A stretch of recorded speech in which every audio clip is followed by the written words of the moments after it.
الحمد لله نحمده ونستعينه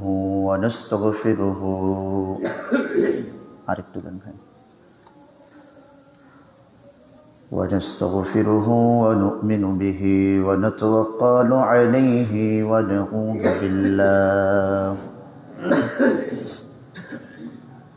ونعوذ بالله من شرور أنفسنا ومن سيئات أعمالنا من يهده الله فلا مضل له ومن يضلل الله فلا هادي له ونشهد أن لا إله إلا الله وحده لا شريك له وأشهد أن محمدا عبده ورسوله أرسله بالحق بشيرا ونذيرا ودائعا إلى الله بإذنه وسراجا منيرا أما بعد فقد قال الله تعالى في كلامه المجيد والفرقانه الحميد أعوذ بالله من الشيطان الرجيم بسم الله الرحمن الرحيم ومن يقتل مؤمنا متعمدا فجزاؤه جهنم خالدا فيها وغضب الله عليه ولعنه وأعد له عذابا عظيما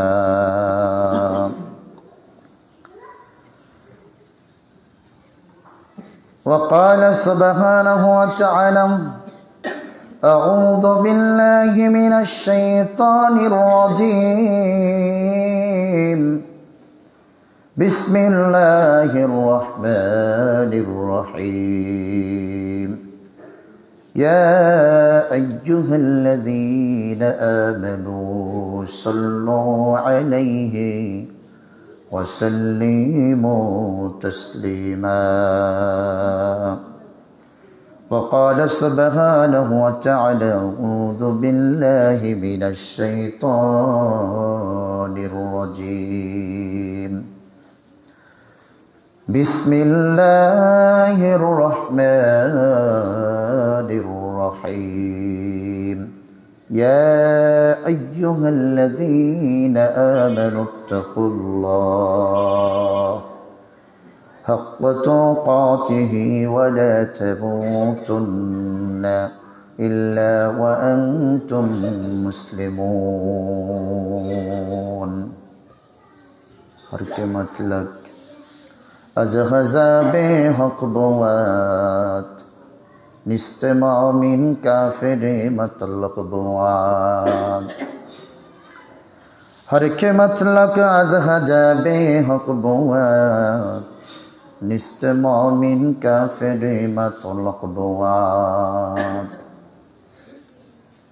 خذ خابي إيصلي بازارا كبا يكجل ميخوني بازارا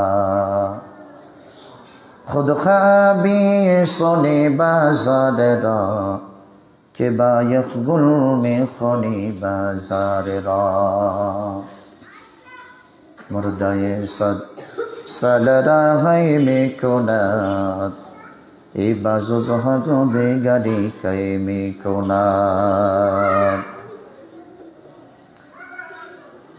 عن ابن عباس رضي الله تعالى عنه أن النبي صلى الله عليه وسلم قال أبغض الناس إلى الله ثلاث ملحد في الحرام ومبتغي في الإسلام سنة الجاهلية ومطلب دام بغير حقه ليحارق دامه رواه البخاري.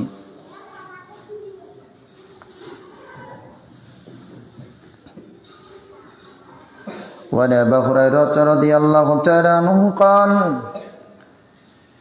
يذكراني عن رسول الله صلى الله عليه وسلم قال لو أن أهل السماء وأهل الأرض اشتركوا في دم مؤمن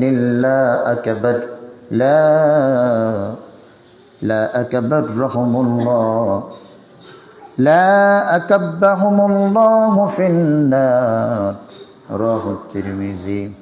وقال رسول الله صلى الله عليه وسلم عن النبي صلى الله عليه وسلم قال الكبائر يشرك بالله وعقوق الوالدين الغموس وقتل النفس واليمين الغموس. وفي رواية عن أنس رضي الله تعالى عنه وشهادة الزور.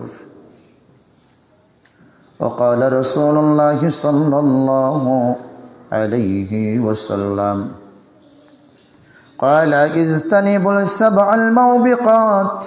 قالوا يا رسول الله وما هن؟ قال الشرك بالله والسحر وقتل النفس التي حرم الله إلا بحق وأكل الربا وأكل المال اليتيم وتولى يوم الزحف وقذف المحسنات المؤمنات الغافلات رواه البخاري مسلم. প্রশংসা সেই মহান রব্বুল আলামিনের জন্য যার অশেষ মেহেরবানিতে যে আল্লাহ পাক রব্বুল আলামিন আজকে আমাদেরকে জুমার দিন অত্যন্ত গুরুত্বপূর্ণ দিনে, সাপ্তাহিক সবচেয়ে বড় দিনে, সমস্ত ব্যস্ততাকে উপেক্ষা করে যে আল্লাহ রব্বুল আলামিন আমাদেরকে অল্প সময়ের জন্য জুমার খুতবা শোনার জন্যে যে আল্লাহ রব্বুল আলামিন আমাদেরকে জুমা মসজিদে আগে ভাগেই আসার তৌফিক দান করলেন, শত ব্যস্ততাকে উপেক্ষা করে যে আল্লাহ রাব্বুল আমিন আল্লাহর ডাকে সাড়া দিয়ে যে আমাদেরকে আগে নিয়ে আসলেন, আমরা সেই মহান মনিবের দরবারে শুকরিয়া জ্ঞাপন করছি। অন্তরের অন্তঃস্থল থেকে পড়ে নিচ্ছি আলহামদুলিল্লাহ। দরুদ ও সালাম বর্ষিত হোক বিশ্বের মানবতার মুক্তির দূত, নবিকুলের শিরোমণি, আকে নামদারে তাজদারে মদিনা মুরুর দুলাল মা আমিনার কলিজার টুকরা হযরত মুহাম্মদ আহমদ মুস্তফা, সকলেই বলে নেই সাল্লাল্লাহু আলাইহি ওয়াসাল্লাম। আল্লাহুম্মা সাল্লি আলাইহি আজমাইন, আল্লাহুম্মা বারিক আলাইহি আজমাইন। সম্মানিত জুমা বৈঠকের মুসলিম ভাই ও বোন, আজ জুমার সংক্ষিপ্ত সময়ে বক্তব্যের বিষয় অত্যন্ত উপযোগী এটি বিষয়কে নিয়ে আমি আলোকপাত করার চেষ্টা করব। জুমার খুতবার নির্দিষ্ট সময়ে ইনশাআল্লাহ অল্প সময়ে কিছু কথা আপনাদের মাঝে তুলে ধরার চেষ্টা করব ইনশাআল্লাহ। আজকের জুমার খুতবার আলোচ্য বিষয় হবে মানব হত্যা মহাপাপ। এ ব্যাপারে কোরআন ও হাদিস সুন্নাহকে সামনে রেখে অত্যন্ত তথ্যবহুল আলোচনা করার চেষ্টা করব বলে ইনশাআল্লাহ। সম্মানিত প্রিয় উপস্থিতি, দিনের পর দিন যত অতিবাহিত হচ্ছে, সপ্তাহের পর সপ্তাহ যতই চলে যাচ্ছে, মাসের পর মাস যতই চলে যাচ্ছে, বছরের পর বছর যতই চলে যাচ্ছে, ততই সারা বিশ্বের মুসলিম জাতিকে কোণঠাসা করে রাখা হচ্ছে। সম্মানিত প্রিয় উপস্থিতি, সারা পৃথিবীর কুফফার শক্তি ঐক্যবদ্ধ হয়ে বিশ্বের মানচিত্র থেকে মুসলমানদের নাম নিশানা মিশিয়ে দেওয়ার জন্য, মুসলমানদের মানচিত্রকে বিলীন করে দেওয়ার জন্য তারা সদা সর্বদা বিভিন্ন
এটাকে লক্ষ্য করে শুধুমাত্র একটি কথা আপনাদের সামনে আমি বলবো, তা হচ্ছে দিনের পর দিন যত অতিবাহিত হচ্ছে দেখবেন অন্যান্য জাতির চেয়ে মুসলমানের হত্যাকাণ্ডটা সবচেয়ে বেশি হচ্ছে, মুসলিম নিধনটা সবচেয়ে বেশি, মুসলমানদের উপরেই আঘাতটা হচ্ছে বেশি। মুসলমানদের উপরে আঘাত হতে হতে মুসলমানের নবীর উপরেও আঘাত কিন্তু কমতি হয়নি। কিন্তু আমি দ্ব্যর্থহীনভাবে কথাই বলবো, যেই সময় যেই কালে যেই শতাব্দীতে আমাদের প্রিয় নবীর উপরে তারা কলঙ্কের দাগ বসাতে চেয়েছে, আঘাত হানতে চেয়েছে, সেই সময় সেই জাতির উপরে আল্লাহ পাক রব্বুল আমিন তার নবীর সম্মানকে সমুজ্জিত করেছেন, উচ্চ আসনে বসিয়ে দিয়েছেন। সম্মানিত প্রিয় উপস্থিতি, এর ওই ধারাবাহিকতায় আমি বাংলাদেশকেও আমি ডিফেন্ড করে বলবো একটি কথা। গত কয়েকদিন আগে, দুই-একদিন আগে আপনারা জানেন যে সারা বাংলাদেশের জমিনে মুসলমানদের যে আন্দোলন, সে আন্দোলন কোনো দলের আন্দোলন নয়, কোনো গোষ্ঠীর আন্দোলন নয়, নির্দিষ্ট কোনো দল থেকে আন্দোলন নয়। সারা পৃথিবীতে মুসলিম উম্মার, আমি মনে করি সকল মুসলিম উম্মার ঐক্যবদ্ধ হয়ে এক প্ল্যাটফর্মে এসে এই আন্দোলন হচ্ছে সবার আন্দোলন, এই স্লোগান হচ্ছে সবার স্লোগান। সম্মানিত প্রিয় উপস্থিতি, এই কথা দ্ব্যর্থহীনভাবে এজন্যই বলবো, যে সময়ে মুসলমানদেরকে নিধন করা হচ্ছে, যে সময় মুসলমানদেরকে বাংলাদেশের জমিনে অন্যান্য জাতিগোষ্ঠী জবাই করে হত্যা করছে, সেই সময় আমরা জায়নামাজ নিয়ে মসজিদের সালাত পড়াটাকেই আমরা বড় মনে করে নিচ্ছি। এটা মুসলমানের চরিত্র হতে পারে না, এটা মুমিনদের চরিত্র হতে পারে না। প্রিয় উপস্থিতি, আল্লাহ রাব্বুল আমিন মানব হত্যার ব্যাপারে পবিত্র কোরআনুল কারিমে একাধিক আয়াতে কারিমা উল্লেখ করেছেন। হাদিসের ভিতরে আমরা দ্ব্যর্থহীনভাবে পাই, রাসূল করিম সাল্লাল্লাহু আলাইহি ওয়াসাল্লাম দ্ব্যর্থহীনভাবে বলছেন, ওয়া মুত্তালিবু দামিন বিগায়রি হাক্কিহি লিহারিফ জামাহু, অন্যায়ভাবে কোনো মানুষ হত্যা করা এটা হচ্ছে সবচেয়ে বড় অন্যায়, সবচেয়ে বড় অপরাধ। যে ব্যক্তি অন্যায়ভাবে কোনো মানুষকে হত্যা করলো, সে যেন পুরো মানব জাতিকে হত্যা করে ফেললো, নাউযুবিল্লাহ বলে।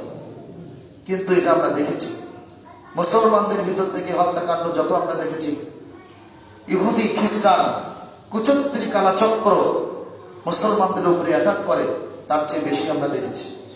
নির্মমভাবে জীবন দিতে হয়েছে সেদিন আমাদের সাইফুল ভাইকে। আপনারা সকলে জানেন ইসকনের বিরুদ্ধে, ইসকনের কিছু কথা আপনাদের কাছে আজকে আমি এর ভিতরে কিছু কথা আপনাদের সামনে আলোকপাত করার চেষ্টা করব। ইসকন কি জিনিস, এটা কোন গোষ্ঠী, এই জাতি কার সঙ্গে সামঞ্জস্য, এই জাতিটা কার সাথে সম্পৃক্ত। সম্মানিত প্রিয় উপস্থিতি, আমাদের দেশের হিন্দু ভাইরা আর আমরা মুসলিমরা ভালো আছি, আলহামদুলিল্লাহ বলেন। আমরা কোনোদিন হিন্দুদেরকে বলি নাই যে মুসলমান আপনাদের উপরে আগ্রাস হয়ে রয়েছে, মুসলমান আপনাদের উপরে চড়াও হয়ে গিয়ে গেছে। বর্তমানে আমি ও কথাটি এভাবে বলতে চাই, এটাকে ইন্ডিকেট করে ফেসবুক ইন্টারনেট টিউটোরিয়াল ভাইরালের ভিতরে অনেকেই বলতে পারে যে কথাটা এরকম। আপনারা দেখতে পেয়েছেন অতীতে বেশ কিছুদিন আগে আমরা হিন্দুর মন্দিরকে আমরা পাহারা দিয়েছি। তার মানে এই নয় যে আমরা ভগবানের কাছে মাথা ঝুঁকে দিয়েছি। আমরা এই জন্য করেছি যাতে করে দীর্ঘ 2013 সাল থেকে শুরু করে 24 সালের মাঝখান পর্যন্ত আলেম জাতির উপরেই শুধু অপবাদ দেওয়া হয়েছে। এই সময় থেকে এসে আবার যেন মুসলিম বাহিনীর উপরে আর কোনো অপবাদ দেওয়া না লাগে, যার কারণে আমরা মণ্ডপের ভিতরে অনেক ছাত্র মাদ্রাসার ছাত্র কিন্তু তারা পাহারা দিয়েছে যে তারা সুশৃঙ্খল ভাবে যেন কাজ করতে পারে। এই চাপ যেন দাড়ি টুপিওয়ালার কাছে এসে জঙ্গি মামলায় যেন আর নিপতিত হতে না হয়, মৌলবাদ মামলায় যেন নিপতিত হতে না হয়। আমরা দেখেছি সেই হিন্দুত্ববাদের ভিতরে বিশেষ করে আমাদের অত্র রানীর বন্দরে হিন্দুদের সঙ্গে আমাদের একটা রিলেশন সম্পৃক্ততা অনেক ভালো, আলহামদুলিল্লাহ। সম্মানিত উপস্থিতি, ইসকন গোষ্ঠী এমন একটি গোষ্ঠী যে সারা বাংলাদেশের জমিনে হিন্দুত্ববাদের সাথে মুসলমানদের একটা সম্পৃক্ততা, একটা ভালোবাসা, হৃদয়ের বন্ধনটাকে নষ্ট করে দিয়ে, বিলীন করে দিয়ে তারা দেখাতে চায় ও হিন্দু জাতিরা মুসলমান তোমাদেরকে ভালোবাসে। আবার অনেক হিন্দু ভাইরা লাইফে এসে কথা বলতেছে যে ইসকনদের সাথে আমাদের কোনো সম্পৃক্ততা নাই। আলহামদুলিল্লাহ বলেন। আমরা দেখেছি আমাদের এই 2013 সালের ভিতর থেকে 2024 সালের মাঝখানে গেল সরকার যখন চলে গেল আমাদের দেশ থেকে, আলহামদুলিল্লাহ এখানে মাঝখানে দেখা গেছে বিভিন্ন বর্ডারের পাশে বিভিন্ন জায়গাতে বিভিন্ন ভাবে হিন্দু ভাইরা, হাজার হাজার হিন্দু ভাইরা সেখানে বর্ডারের কাছে গিয়ে বিএসএফ কে বলতেছেন, ও ভাইরা জীবন চলে যাবে, তোমরা আমাকে বর্ডার পার করে নাও, না হলে মুসলমান আমাদেরকে বাঁচতে দিবে না।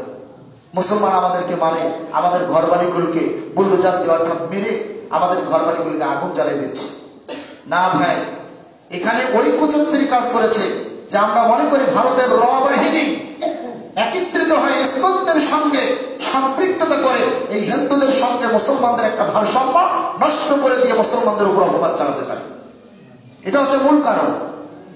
আমরা বাংলাদেশের জমিনে থেকে দেখেছি কোন হিন্দুকে আমরা টর্চার করেছি, কোন হিন্দুর বাড়িতে আগুন দিয়েছি, কোন হিন্দুর বাড়িতে আমরা হামলা করেছি, কিন্তু যখন ধরা হয়েছে তাদেরকে কে না জানে, আমি এই এক্সাম্পল অনেকেই দিয়ে থাকি, যখন পঞ্চগড়ের জমিনে হিন্দুর মণ্ডপের ভিতরে আগুন দেওয়া হলো, যখন ধরা হলো তখন দেখা গেল যে তারা তাদেরই গোষ্ঠী। যখন আমাদের আর্মি বাহিনী ভাইরা, যখন আমাদের আইনি সংস্থা যখন তাদেরকে ধরে ফেললো, তখন দেখা গেছে যে মুসলমান সেখানে আঘাত হারেনি, সেইখানে আঘাত হেরেছে তাদেরই দলের কিছু মানুষ। দুই একটা মারপিট যখন দিয়েছে তারা এক এক করে সব নেতাদের নামগুলো বলতেছে, সেখানে মুসলমানদের নামটা আগে আসে নাই। আমরা ইতিপূর্বে সিলেটের জমিনে দেখেছি, সেখানেও মণ্ডপের ভিতরে হামলা করা হয়েছে যখন ধরা হয়েছে। এরপরে আমরা দেখেছি যেখানে নেত্রীর বাড়ি ছিল গোপালগঞ্জে, কে না জানে, সম্মানিত উপস্থিতি, সেখানেও আমরা দেখেছি যে তাদের বাড়িতে হামলা করা হয়েছে, আগুন দেওয়া হয়েছে। ওই ঘড়ি উল্টে দুইটি দলের কথা বলে।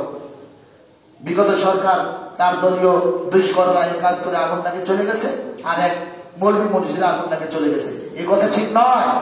যখন তাদেরকে ধরা হলো, 2-4টা মাইট দেওয়া হলো, রিমান্ডের কাঠগড়াইয়ের আগেই যখন তাদেরকে একটু আঘাত আনা হলো, মারপিট করা হলো, তখন একে একে নাম বলছে এক এক নেতা।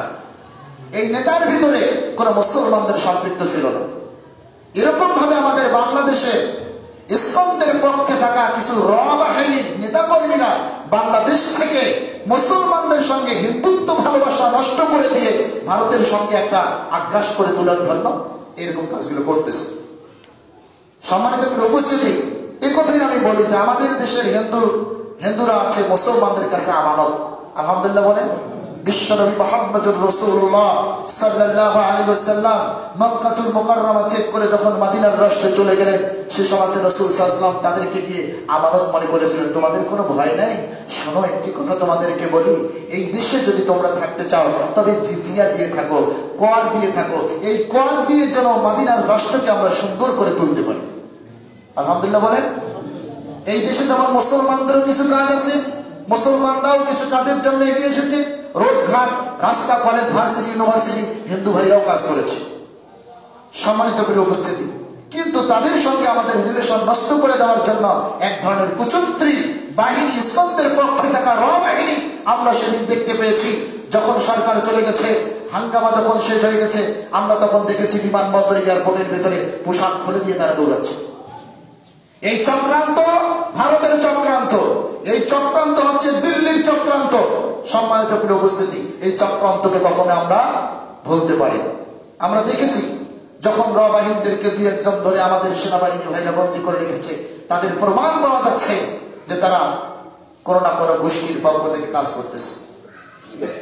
সম্মানিত প্রিয় উপস্থিতি, এই জন্য গত পরশুদিন আমাদের এলাকার ভিতরে এক জায়গাতে প্রোগ্রাম, আমাদের মুফতি বীর মুয়াজ্জিম হোসেন সাইফি ভাই উনি এসেছিল, মানববন্ধন করেছি আমরা বলেছি এই মানববন্ধন কোন গোষ্ঠীর নয়, এই মানববন্ধন কোন দলের নয়, সমস্ত মুসলমানের কর্তব্য হলো আমাদের একজন ভাইকে, যে ভাইকে হত্যা করা হয়েছে আপনারা জানেন, সে ভাই ছিল বিএনপির ভাই। কার ভাই? সাইফুল ভাই, অ্যাডভোকেট। তিনি একজন ভালো অল্প বয়সে মেধাবীতে এত অগ্রসর হয়েছে, আমরা অল্প সময়ের ভিতরে তার মেধাকে আমরা বিকাশ করে দেখেছি যে এরকম ধরনের জ্ঞান বুদ্ধি সচেতন মানুষ কিন্তু আমরা অনেকে কম দিতে পারি। তো এখানে আমরা বলেছিলাম সেটা কোনো জাতির নয়, কোনো গোষ্ঠীর নয়, সমস্ত মুসলমানদের দায়িত্ব কর্তব্য হচ্ছে তার বিরুদ্ধে মানববন্ধন করা এবং তাদের বিরুদ্ধে তিরস্কার করা। আমাদের মুফতি বীর মুয়াজ্জিম হোসেন সাইফি ভাই আলহামদুলিল্লাহ উনি যথাযথভাবে অত্যন্ত সুন্দর কথা বন্দরে, রানীর বন্দর গৌরহাটিতে উনি তুলেছিলেন, কথাগুলো তুলে ধরেছেন। ইসলামদের কিছু নীতি কর্মনীতি, তাদের রুলসের ভিতরে একটা রুলস আছে, তারা মায়ের হাতে কখনো খায় না। মায়ের হাতে খেলে নাকি তাদের ধর্ম নিষিদ্ধ হয়ে যায়, বলে নাউজুবিল্লাহ। এই হিন্দুত্ববাদের ভিতরে হিন্দুর সাথে কোনো মিল আছে? মানে ওই ওই ওই ওই সংস্থার সাথে, ওই ইসকন অর্থাৎ ইসকনদের সাথে হিন্দুত্ববাদের কোনো মিল নেই। একজন হিন্দু ভাই লাইফে এসে বলছেন এটা কোন ধর্ম, যে ধর্মের ভিতরে মায়ের হাতে সন্তান খেতে পারে না, এটা হয় কি করে? মায়ের দুগ্ধ খাওয়া যায়, মায়ের হাত দিয়ে খাওয়া যায় না, এটা কোনো ধর্ম হতে পারে না। সম্মানিত প্রিয় উপস্থিতি, সেই জায়গাতে এসে উনি একটা স্লোগান বলেছিল সেদিন আমাদেরকে, অত্যন্ত চমৎকার স্লোগান। মক্কা থেকে মদিনায় যাওয়ার পরে রাসূল করিম সাল্লাল্লাহু আলাইহি ওয়াসাল্লাম অমুসলিমদেরকে যেরকম ভাবে আমানত হিসাবে জায়গা করে দিয়েছিল, আমাদের দেশের হিন্দু ভাইরা মুসলমানদের কাছে তেমন করে আমানত হিসাবে থাকবে। আলহামদুলিল্লাহ বলে, তাদের সঙ্গে আমাদের কোনো দুশ্মনীতি নাই। সম্মানিত প্রিয় উপস্থিতি, এই জন্য স্লোগানটা দিয়েছিল এরকম ভাবে, আমার দেশে হিন্দু ছিল হিন্দু থাক, জঙ্গি ইসকন নিপদ যাক। হিন্দু ছিল হিন্দু থাক, আমাদের দেশে হিন্দু ছিল হিন্দু থাক, জঙ্গি ইসকন নিপদ যাক। আমরা দেখেছি অনেক জায়গার ভিতর থেকে বিভিন্ন সমাবেশের মাধ্যমে ছাত্র আন্দোলনকে ছিনিয়ে নিয়ে এসেছিল আমাদের একজন হিন্দু ভাই। এরকম অনেক আছে। বাংলাদেশের মুসলমানদের যেমন ভূমিকা আছে, হিন্দু ভাইরও তেমন ভূমিকা আছে। তাদের সঙ্গে আমাদের মিলকে সম্পর্ক আমরা নষ্ট করে আমরা এই জাতিতে রক্তক্ষয়ী সংঘর্ষ লাগার জন্য আমরা একমত নই। এই সম্মানিত ভাইরা, আপনাদেরকে কথাই বলি, কে বলেছিল যারা বর্ডারের কাছে হাজার হাজার লোক, আপনারা দেখেছেন ইউটিউব টিউটোরিয়ালের ভিতরে, আপনারা অনেকেই দেখেছেন হাজার হাজার লোক চতুর্দিকে বর্ডারে, সবাই বলতেছে যে আমাদেরকে নিয়ে নেন, বাংলাদেশে আর যাওয়া যাবে না, আমাদের বাড়ি ঘরগুলো আগুন দিয়ে জ্বালিয়ে দেওয়া হয়েছে, কোনো মুসলমানই আগুন দিয়ে বাড়ি পোড়ায়নি। সম্মানিত প্রিয় উপস্থিতি, এখানে কথা বলতে গিয়ে একটু কথা আপনাকে বলি যে এই ইসকনদের ব্যাপারে একটু কথা যদি আপনাদেরকে না বলি তাহলে আপনারা জানতে পারবেন না। আজকের বিষয়টা কিন্তু ছিল মানব হত্যা মহাপাপ। আলহামদুলিল্লাহ বলে, সহিহ বুখারী মুসলিমের হাদিস, একটা প্রাণীকেও হত্যা করতে নিষেধ করেছেন আল্লাহ পাক রব্বুল আলামিন রাসূল করিম সাল্লাল্লাহু আলাইহি ওয়াসাল্লাম। কেন ওই হাদিসটা আপনারা জানেন না? বিড়ালকে খাদ্য না দিয়ে বেঁধে রেখে মৃত্যু হওয়ার কারণে রাসূল করিম সাল্লাল্লাহু আলাইহি ওয়াসাল্লাম তাকে জাহান্নাম বলে উপাধি দিয়েছিলেন। আবার পতিতালয়ের সেই বেশ্যা সেই মহিলাকে কুকুরকে পানি পান করার কারণে জান্নাতি বলে ঘোষণা করেছিলেন। সুবহানাল্লাহ। ইসলাম তো এটাই, হাজার বছরের অপরাধকে ক্ষমা করে দিতে পারে, এটাই হচ্ছে ইসলাম। সম্মানিত প্রিয় উপস্থিতি, আমি আপনাদেরকে এই কথা এভাবে বলবো যে ইসকনের আবির্ভাব কত সালে হয়, কোন সময় থেকে হয় আমরা এটা জানি। আমেরিকাতে স্বামী প্রভাপাত নামে একজন ইসকন লিডার ছিল সর্বপ্রথম। এটা আমেরিকাতে আবিষ্কার হয়। ইনি এটাকে আবিষ্কার করে, এই সংগঠন তৈরি করে 1966 সালে। কত সালে? প্রায় আজ থেকে প্রায় 51, 52 কিংবা 58 বছর আগে, অনেক আগে। দেখুন তার চক্রটা কত, যে 1966 সালে স্বামী প্রভুপাত এই ইসকনের জন্ম দেয়।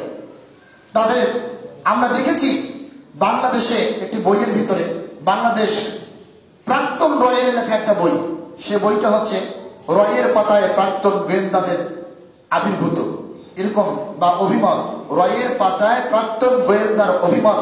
এই বইয়ে 64 পৃষ্ঠার ভিতরে একটা হেডলাইন করা আছে, উল্লেখ আছে এরকম ভাবে যে স্বামী প্রভুপাদ এই কথাটিকে বলেছে এভাবে আছে। কি বলেছে? এটা বলেছে এই পৃথিবী থাকবে যতদিন যৌবন ভরা, ততদিন আমরা থাকবো ভুবন ভরা। এই পৃথিবী যতদিন থাকবে যৌবন ভরা, ততদিন আমরা থাকবো ভুবন ভরা। যৌবন মানে হচ্ছে মুসলমানের গর্দান, মুসলমানের কাল্লা। যে এই পৃথিবীতে যতদিন মুসলমান থাকবে, মুসলমানের গর্দান থাকবে, মুসলমানদের কল্লা থাকবে, ততদিন পর্যন্ত আমরা বিস্মৃতি লাভ করতে পারবো না। সুতরাং দায়িত্ব কর্ম হচ্ছে মুসলমানদের গলা থেকে গর্দান আলাদা করে দেওয়া, অর্থাৎ গোপন হত্যা করা, অর্থাৎ তাদেরকে শেষ করে দেওয়া, এক কথায় জঙ্গিত্ববাদের নাম লিপিবদ্ধ করা। নাউজুবিল্লাহ বলেন। এটা ছিল তাদের মূল ভূমিকা। সম্মানিত প্রিয় উপস্থিতি, এই কথা বলতে গিয়ে একটু কথা আপনাকে আমি বলি যে এই স্লোগান ছিল তার সবচেয়ে বড় স্লোগান, কি করে মুসলমানদেরকে নিধন করা যায়, যার সঙ্গে হিন্দুত্ববাদের কোনো সম্পৃক্ততা ছিল না। সম্মানিত প্রিয় উপস্থিতি, এখানে কথা বলতে গিয়ে ইসকনদের ব্যাপার আরেকটি অভিমত আপনাদেরকে আমি দিয়ে দিই। ইসকন এমন একটি জাতিগোষ্ঠী, যে জাতিগোষ্ঠী আগে থেকে, ঠিক যখন থেকে এটাকে তৈরি করা হয়েছে, 1966 সালে যখন এটাকে জন্ম দেওয়া হয়েছে, ঠিক তখন থেকে তাদের পক্ষের যে নেতাকর্মীরা ছিল, যারা ছিল তাদের পক্ষে যে সমস্ত বাহিনীরা ছিল, তারা কিন্তু অস্ত্র প্রশিক্ষণ শিক্ষা দিত। নাউজুবিল্লাহ বলেন। সেই সমাধি কেন? শুধুমাত্র জবন ভরা এই মুসলমানদের গর্দানকে নিশ্চিত করে দেওয়ার জন্য। তারা ভেবেছিল যে যতক্ষণ পর্যন্ত এই মুসলিম জাতিকে আমরা বিশ্বের মানচিত্র থেকে বিদায় দিতে পারবো না, ততক্ষণ পর্যন্ত এই পৃথিবী শান্তি হবে না, এটা তারা ভেবেছিল। কিন্তু এই কথা তাদের ভুল। যতদিন পর্যন্ত ইসলাম এই পৃথিবী থাকবে, ততদিন পর্যন্ত সারা পৃথিবী সমস্ত মানুষ, শুধু মুসলিম নয়, ইহুদি, খ্রিস্টান, বৌদ্ধ, নাসারা সবাই শান্তিতে বসবাস করতে পারে। এটা ছিল স্লোগান। কিন্তু পবিত্র কোরআন ও হাদিস সুন্নাহর আলোকে এই স্লোগানকে পরিবর্তন করে দিয়ে তারা এইভাবে বলেছিল, যতদিন পর্যন্ত মুসলিম থাকবে এই পৃথিবীতে, ততদিন পর্যন্ত শান্তি আসতে পারে না। বলেন নাউজুবিল্লাহ। কথা কি এটা?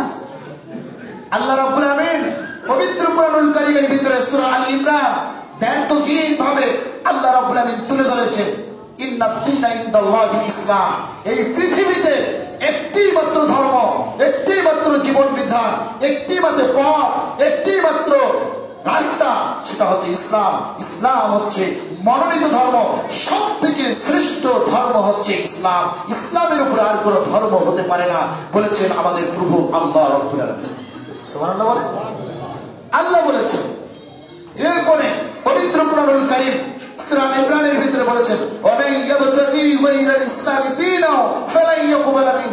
যে ব্যক্তি আল্লাহর দেওয়া পছন্দ, আল্লাহর দেওয়া মত নামক ইসলামকে বাদ দিয়ে, যে ব্যক্তি আল্লাহর দেওয়া মনোনীত ইসলামকে বাদ দিয়ে, যে ব্যক্তি আল্লাহর দেওয়া ভালোবাসায় পরিপূর্ণ ইসলামকে বাদ দিয়ে অন্য কোন ধর্ম অনুশোচনা করবে, অন্য কোন ধর্ম গ্রহণ করবে, আল্লাহ বলছেন তারা হচ্ছে ক্ষতিগ্রস্ত, তারা অত্যন্ত ক্ষতিগ্রস্ত, এবং তাদের সঙ্গে আমাদের কোনো সম্পর্ক নাই। এই কথা আল্লাহ বলে দিয়েছেন। আল্লাহ রাব্বুল আমিন এই পৃথিবীতে একটি মাত্র ধর্ম, সেটা হচ্ছে ইসলাম।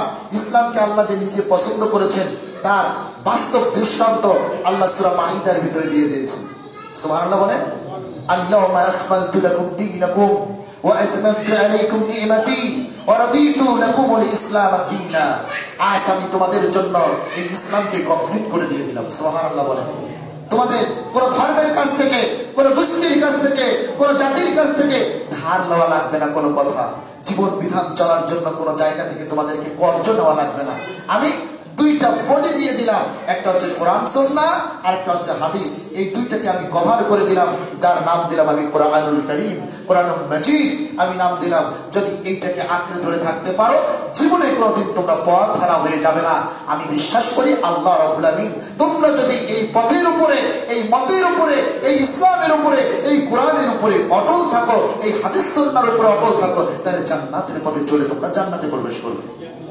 এটা আল্লাহ বলে দিয়েছে, আল-ইয়াওমা আকমালতু লাকুম দীনাকুম ওয়া আতমামতু লাকুম ওয়া আতমামতু আলাইকুম নি'মাতি ওয়া রাদিতু লাকুমুল ইসলাম দীনা। আর ইসলাম নামক জীবন ব্যবস্থাকে আমি আল্লাহ নিজেই পছন্দ করলাম। সুবহানাল্লাহ বলে।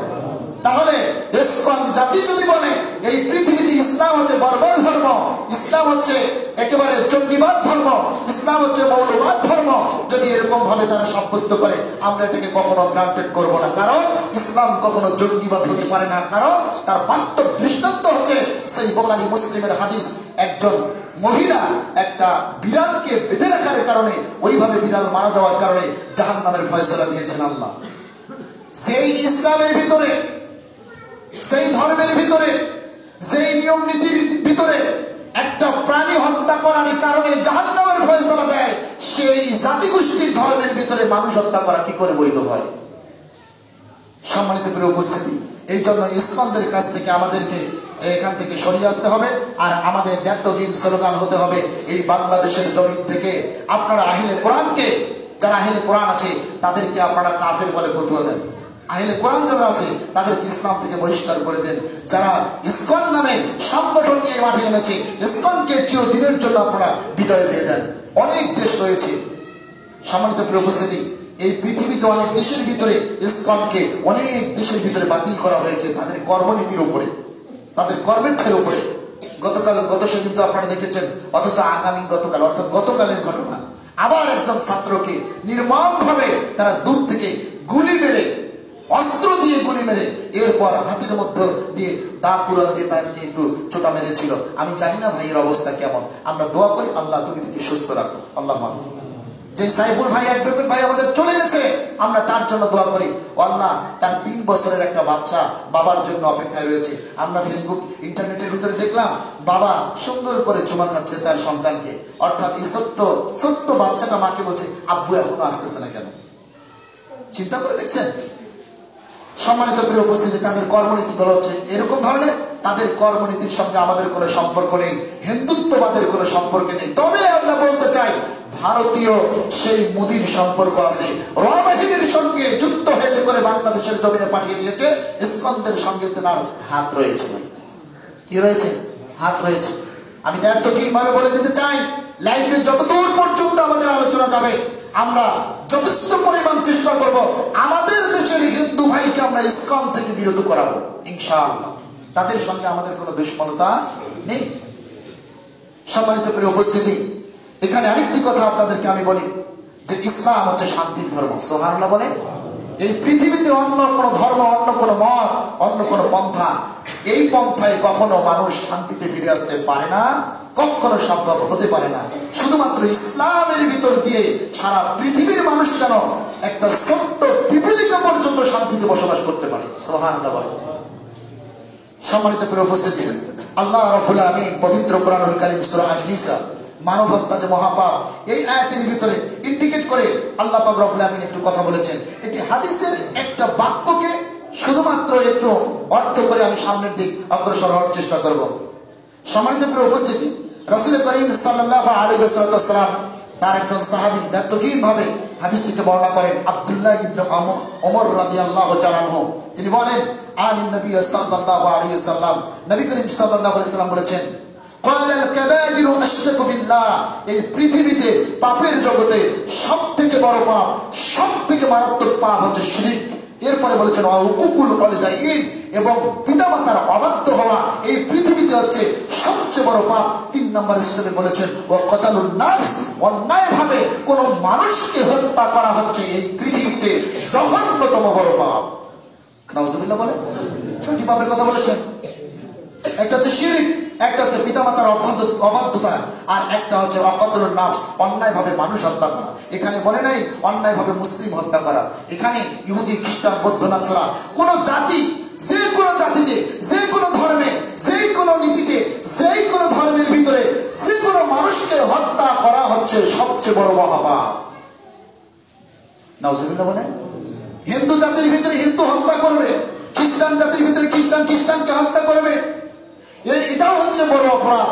আল্লাহ পাক রব্বুল আলামিন এখানে দায়িত্বহীনভাবে শুধু মুসলিমের কথা উল্লেখ করেননি, এই হাদিসের ভিতরে রাসূল সাল্লাল্লাহু আলাইহি সাল্লাম স্পষ্ট করে দিয়েছেন কি, ও কতালুন নাফস, নাফস মানে হচ্ছে মানুষ। অন্যায়ভাবে হত্যা করা, মানুষ হত্যা করা, চাই সে বিধর্মী হতে পারে, চাই সে অন্য ধর্মের হতে পারে, চাই সে ইসলাম ধর্মের হতে পারে, চাই সে কোন ধর্মের হতে পারে, চাই সে কোন দলের হতে পারে, কিন্তু অন্যায়ভাবে কাউকে হত্যা করা হচ্ছে এই পৃথিবীতে সব থেকে বড় পাপ। বলেছেন কে? মুহাম্মদুর রাসূলুল্লাহ সাল্লাল্লাহু আলাইহি ওয়াসাল্লাম।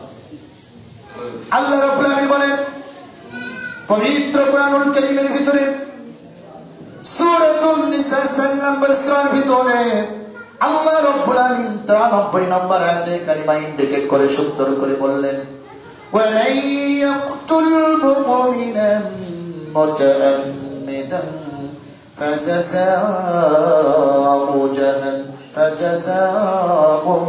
জাহান্নাম। এই পৃথিবীতে যে কোনো ব্যক্তি, যে কোনো মানুষ স্বেচ্ছাক্রমে ক্ষমতার দাপট দিয়ে কোন মানুষকে যদি হত্যা করে, কোন মুমিনকে যদি হত্যা করে, অর্থাৎ ইসলামের ভিতরে থাকা মুসলমানদেরকে যদি হত্যা করে, ইয়াকুতুল মুমিনান মুতাআম্মিদান ফাজাযাউহু জাহান্নাম। আল্লাহ রাব্বুল আলামিন বলছেন স্বেচ্ছাক্রমে কোন মুসলমানকে, কোন মুমিনকে হত্যা করে আল্লাহ রাব্বুল আলামিন শাস্তি স্বরূপ তার জাহান্নামের ব্যবস্থা করে রেখে দিয়েছে। আল্লাহ রাব্বুল আলামিন এখানে থেমে যান নাই। জাহান্নাম হলে তো বাস সব কিছু শেষ, আর কিছু বলা লাগে না, কিন্তু আল্লাহ রাব্বুল আলামিন এখানেও থামলেন না, আরো একটু বাড়িয়ে বললেন। আল্লাহ বললেন ওয়া গাদিবাল্লাহু আলাইহি। আল্লাহ রাব্বুল আলামিন এর পরের বাক্যের অংশে আবার বললেন খালিদিনা ফিহা। তারা জাহান্নামে থাকলেই শুধু শেষ হবে না, তারা হয়তো ভাবতে পারে আগে জাহান্নাম কেটেছি, এখন আমি জাহান্নাম থেকে বেরিয়ে যাব। মানুষ হত্যার কারণে, মানুষকে হত্যা করার কারণে জাহান্নামে ছিলাম, কিন্তু জাহান্নাম খাটার পরে একদিন আমি বেরিয়ে যাব। আল্লাহ এখানে থামলেন না, আল্লাহ বলছেন খালিদিনা ফিহা। তারা চিরকাল ওই জাহান্নামের ভিতরে থাকবে, কোনদিন সেই জাহান্নাম হতে বের হতে পারবে না। আল্লাহ রাব্বুল আলামিন এখানে থামলেন না, আল্লাহ রাব্বুল আলামিন এরপরের বাক্যে আরো বললেন ওয়া গাদিবাল্লাহু আলাইহি। আল্লাহ রাব্বুল আলামিন তাদের প্রতি ক্ষুব্ধ হয়ে রয়েছেন, রাগান্বিত হয়ে রয়েছেন। আল্লাহ যে কোনো সমাজে যখনই ধরবে আর রাগান্বিত হয়ে আল্লাহ তাকে শাস্তি দিতে পারে। আল্লাহ এখানেও থামলেন না, আল্লাহ রাব্বুল আলামিন বললেন এরপরেও আল্লাহ রাব্বুল আলামিন এখন বলছেন তার প্রতি আল্লাহর অভিশাপ। তার প্রতি কার অভিশাপ? আল্লাহর অভিশাপ। আল্লাহ কয়টা কথা বলেছেন এখানে? ইয়াকতুল মুমিনান মুতাআম্মিদান ফাজাযাউহু জাহান্নাম। এক নম্বর হচ্ছে যে ব্যক্তি অন্যায়ভাবে কোন মুমিনকে, কোন মুসলিমকে হত্যা করবে। একজন মুসলিমের এত দাম, একজন মুসলিমের এত দাম। অপর একটি সহিহ সনদে হাদিস এসেছে কাবা শরীফের যত দাম তার চেয়ে বেশি দাম হচ্ছে একজন মুসলমানের। সুবহানাল্লাহ বলেন। সহিহ সনদে হাদিস রাসূল করিম সাল্লাল্লাহু আলাইহি ওয়াসাল্লাম বলছেন যে মক্কার কাবায়, যেই কাবায় আল্লাহকে সাক্ষ্য দেওয়ার জন্য যায়, যে কাবায় হজ করার জন্য যায়, যে কাবায় সাই করার জন্য যায়, এই কাবার যত দাম তার চেয়ে একজন মুমিনের তার চেয়ে বেশি দাম। সম্মানিত প্রিয় উপস্থিতি, আল্লাহ রাব্বুল আলামিন এখানে থামলেন না। আল্লাহ রাব্বুল আলামিন কয়েকটা কথা বললেন, 5টি কথা বলেছেন এখানে। আল্লাহ বলছেন অন্যায়ভাবে কোন মুমিনকে যদি হত্যা করা হয় তাহলে আমি তাকে জাহান্নামে দেব। তা আল্লাহ এই ব্যক্তির উপর রাগ হয়ে আছে। যে সময় একজন মুসলিম ভাইকে হত্যা করা হচ্ছে, সেই সময় আমরা যদি মসজিদের দুয়ারে গিয়ে যাই নামায় বসে একটু তাসবিহ তাহলিল করি, আমরা একটু মানববন্ধনও করতে না পারি, মনটাও যদি আমাদের কেঁপে না ওঠে, তাহলে কি করে আমরা মুসলিম হতে পারি? রাসূলের উদ্দেশ্য কি ওই হাদিসকে আপনাদের ভুলে যাওয়া যাবে না। সহিহ মুসলিমের হাদিস, রাসূল করিম সাল্লাল্লাহু আলাইহি ওয়াসাল্লাম ব্যর্থহীনভাবে বলেছেন, আল মুসলিমুনা কাজাসাদিন ওয়াহিদা ইস্তাকাইনুহু ইস্তাকা কুল্লুহু। একজন মুসলিমের যেমন দেহ আছে, দেহের প্রতিটা অংশ আছে, যেমন একটা মানুষের দেহের ভিতরে চক্ষু আছে, কান আছে, নাক আছে, মুখ আছে, এরপরে আপনার হাত আছে, পা আছে। রাসূল সাল্লাল্লাহু আলাইহি ওয়াসাল্লাম বলেছেন, আল মুসলিমুনা কাজাসাদিন ওয়াহিদা, সমস্ত মুসলিম উম্মাহ হচ্ছে একটা বডির ন্যায়, একটা দেহের ন্যায়। সুবহানাল্লাহ।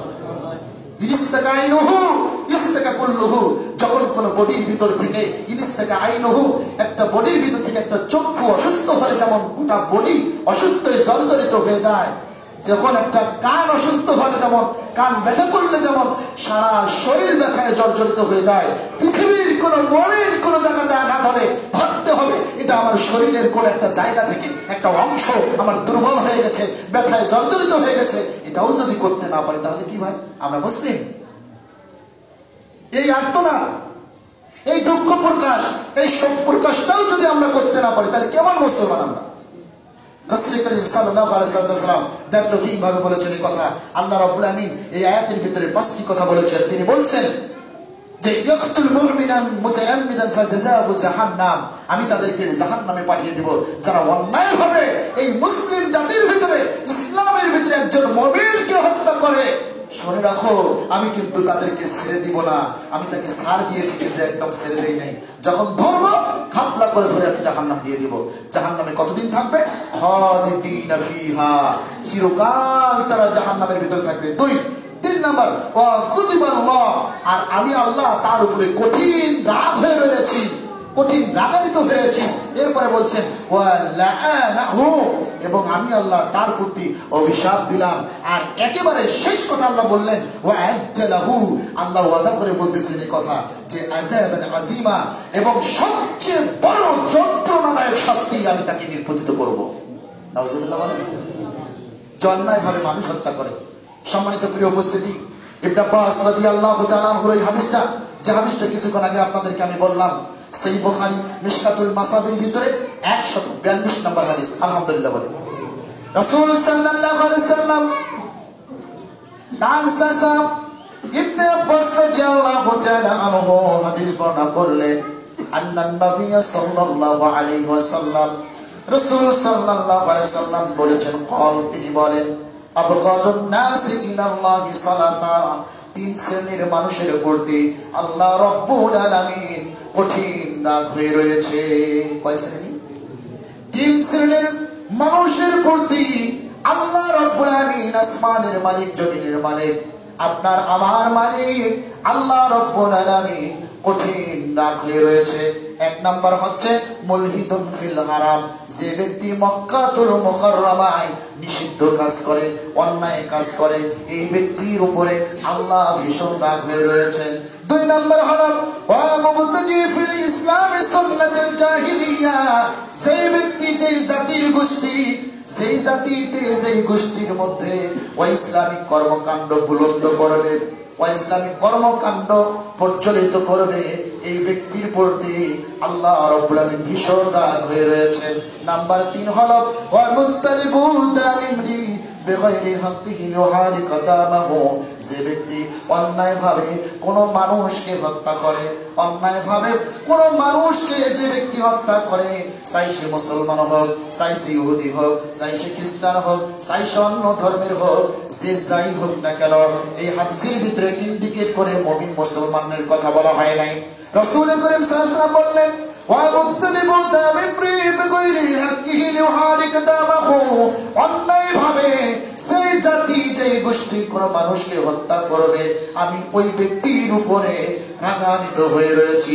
অর্থাৎ আপনাকে আমি এই হাদিসের বাক্য থেকে বোঝাতে চাই, অমুসলিম যদি কোনো মানুষকে হত্যা করে, অমুসলিমের স্থান তো জাহান্নাম হবে হবে, ইহুদি খ্রিস্টানের স্থান তো জাহান্নাম হবে হবে, জাহান্নাম গেলে সব শেষ হবে কিন্তু না।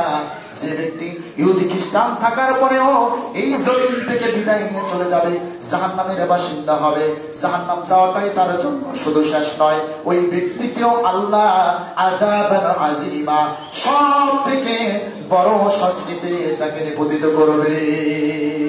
নাউযুবিল্লাহ। কথা কি বোঝা গেছে? সেই ইহুদি যদি হয়, খ্রিস্টান যদি হয়, অন্য কোনো জাতি যদি হয়, তা ওই জাতীয় মৃত্যুবরণ করে, অর্থাৎ অমুসলিম কি জান্নাতে যাবে ভাই?